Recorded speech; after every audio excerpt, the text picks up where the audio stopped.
Hello and welcome to PFF Fantasy Football Podcast. I'm your host, Ian Hartitz, and today we continue our Fantasy Files series with a look at Odell Beckham Jr. and its Browns passing game. Going to be focusing most of the attention here on OBJ. Got a little bit of Jarvis Landry talk, but honestly, it's just a more kind of crowded passing game. I think a lot of people give it credit for. At number 3 wide receiver, we're looking at some sort of rotation between Rashard Higgins, Donovan Peoples-Jones, maybe even Kadero Hodge. And at tight end, we got Austin Hooper, Harrison Bryant, and still David Njoku. So I like those guys. Donovan Peoples-Jones actually averaged like over 2 yards per out run last year. I think Harrison Bryant flashed when he's been given an opportunity. I've been begging for Njoku to go anywhere else over these last few years. I just think, that wide receiver 3 spot in the tight end committee, a bit too crowded in what figures to be a run-first offense again with Kareem Hunt, certainly getting his fair share of targets as well. Just situations I'm going to end up staying away from, even though, again, there are talented guys out of that group. But focusing in on the artist known as OBJ, ODB, whatever you want to go with. So I think he gets an unfair kind of national media portrayal, for someone that really, he hasn't hurt anyone. Has he, what's the right word? Has he almost hurt his own career at times? Sure, you can make that argument. The boat trip, proposing the kicking nets. It's a tough argument to make, but I understand he's, done things that some would call immature over the years. Just realize, there are far worse players and people, mostly people, in the National Football League than OBJ. So, does he need to be proposing the kicking nets, throwing a tantrum on the sidelines? No. But other than that Josh Norman game from 17, when he freaking kneed the guy in the head. Other than that, which I understand that is a pretty big discretion right there. Other than that, we have not had any issues of OBJ being anything other than, I guess we could say, other than a great NFL football player and U.S. citizen. So good stuff from OBJ overall. We just have not seen him be the same monster in Cleveland that he was during the first part of his career with the Giants. Just realized it hasn't been that far off, at least in terms of OBJ's later career with the Giants. I mean, Beckham is only averaging 0.5 fewer yards per target with the Browns than he did with the Giants from 2016 to 2018. And by the way, that was 2015, the Norman game from before. My apologies. The issue has been volume and really just some unluckiness from OBJ. So first with the unlucky nature of just what he's been dealing with. 2019, as great as Baker Mayfield was at the end of 2018, he was equally bad in that year. And we saw Beckham tied with Mike Evans in terms of total uncatchable targets at 27. Remember, Evans' quarterback this year was Jameis in his 30 for 30 quest. Beckham was second in uncatchable end zone targets with 6 and first in uncatchable deep ball looks with a whopping 16. I believe nobody else even had more than 11. So you didn't see instances of Beckham, being open and just dealing with all these drops and this and that. It was usually Baker either targeting Beckham when he was covered or just not being able to put it on him when he happened to break open. So there was always this, Baker getting Beckham, getting the trade, it being really the big year. I mean, the hype for the Browns before 2019 was absolutely wild, and OBJ was kind of supposed to be, the key that would unlock an even better version of both Mayfield in the Browns offense. So I understand that did not come to fruition, but we're just kind of grading him on such a severe curve because of how good he was as a rookie. I think we're kind of overglossing things a bit. So obviously last year restricted to just 6 games as a whole. Again, he's only averaged 0.5 fewer yards per target over these past years than he did with the Giants 2016, 2018. The issue has been volume more than anything, which typically tends to be the root cause of the problem in fantasy football. From 2014 and 2018 with the Giants, Beckham averaged over 10 targets per game in every single season. Look, I was wrong when I thought that Baker would be an improvement from the 2018 version of Eli Manning. And I guess one of the things I didn't put enough emphasis on was just the volume issue. And hey, we also saw Beckham not really play as well with it. So it's a bit of a double-edged sword for sure. But 2019, only 8.3 targets per game. 2020, just 6.1 targets per game. A better 2020 number is 7 targets per game if we exclude OBJ's 2-snap performance in week 7. Just realize the bigger drop-off for Beckham has been volume, not efficiency, like a lot of people would want you to note. Because, man, the amount of people on Twitter and even people paid to do their job that truly seem to believe this offense would be better without OBJ is just maddening to me. Look, Baker is better when he is going through his progressions, when he is not locking on to one single receiver. Any quarterback is better at that point, but Baker in particular, I think, really thrives when he can just put his foot in the ground, throw the ball to the guy that, the play design, the coverage dictates, and go with it, because no one's questioning this dude's arm strength. He's very accurate. The issues that I think Baker has had the most problems with is, like in 2019 especially, if he doesn't hit the first read, if he's not working within the structure of the play, he is not athletic enough at the NFL level to escape these defensive ends like he could at a time, at Oklahoma. So, Baker, we have seen him not have the same kind of level of willingness to target his just number one receiver when Beckham has been out. So Mayfield targeted his first read on just 58% of his dropbacks in 22 games with Beckham over the past 2 seasons compared to 63% without. Only Aaron Rodgers posted a better PFF passing grade than Mayfield when targeting their first read after week 7. So again, it was really good from Baker in that second half of the season, but let's not, completely freak out about it. It wasn't like this offense was terrible when Beckham was out there. In fact, they were pretty damn good, people. They had letdowns in week 1 against the Ravens. They only scored 6 points. And in week 6 against the Steelers, they only scored 7 points. In between that, we had 35, 34, 49, and 32 points. Yeah, they benefited from playing the Bengals and Cowboys in that stretch, but Washington and Indy, those are two of anyone's ideas of very good defenses. So, Beckham was a big part of those games. The Cowboys game, he took over basically with 3 touchdowns, including that breathtaking reverse to the house. And even that Bengals game, man, he put William Jackson, a very good number 1 corner, on ice skates with a sick double move down the sideline. We saw some instances of the yak goodness.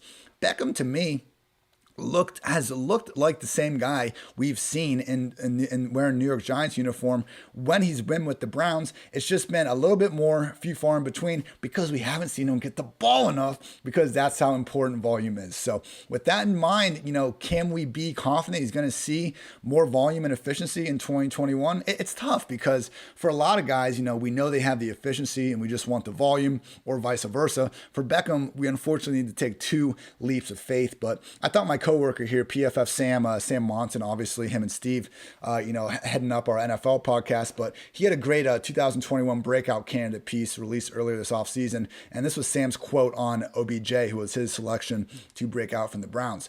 Cleveland's offense has actually been significantly better without Beckham on the field than with him. While many consider the logical conclusion to that for Beckham to get traded away, I'm instead going to say that a coach as good as Kevin Stefanski can figure out how to mesh one of the game's most talented players with an offense that cooks on gas in his absence. And that's it, people.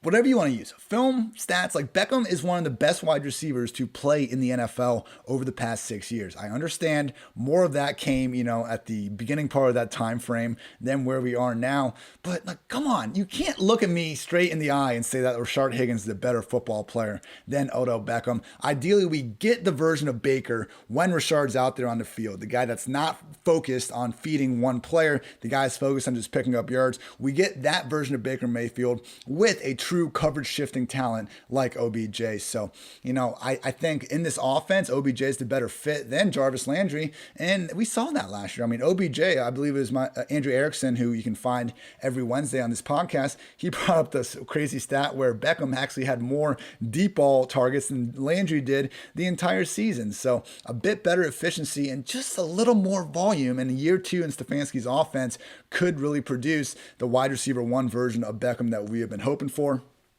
A couple quick notes on Jarvis Landry. It is absolutely wild the way this dude has crushed his ADP over the years. In 2015, ADP wide receiver 17 finishes wide receiver 8. The next year, wide receiver 15 finishes wide receiver 14. 2017, wide receiver 29 finishes wide receiver 5, even in Cleveland. He's never missed the mark by more than 1 spot in terms of ADP and, what he goes on to produce. So Landry, while I did think he kind of took a step back last year, and the stats will tell you this too. It's easy to see why. He had the late offseason hip surgery where there was a lot of question marks if he would even be ready to go by week 1. And I do think we saw as the season went on, Landry get healthier and accordingly start playing better. So to me, Landry, who's sitting there right now with a PPR wide receiver 38 ADP, I'm not, really chasing that because I think it's an appropriate spot. Last year, even in a best case scenario where Beckham got hurt, he only finished as the PPR wide receiver 36. But once again, I think you'd be hard pressed to really say that Landry isn't going to be able to meet what he's kind of being priced at before the draft. So Landry, I'm not, actively chasing him at the moment in Fantasyland, but I do think it's another example of him being priced much closer to his floor than his ceiling. Now onto our PFF Lily stat for Mr. OBJ. So this one's a little goofy, but basically in 2014 and 2015, Odell Beckham had 15 games with at least 100 yards and 25 touchdowns. And then on New Year's Eve 2015, Kanye West raps "I'm over reckless" on my Odell Beckham. Shortly after, again, Beckham just put a knee right to Josh Norman's head. So after Kanye West had to put Odell Beckham in facts, OBJ from 2016 to 2020, only 11 games with at least 100 yards, just 2 more touchdowns for a total of 27. So did Kanye West ruin OBJ?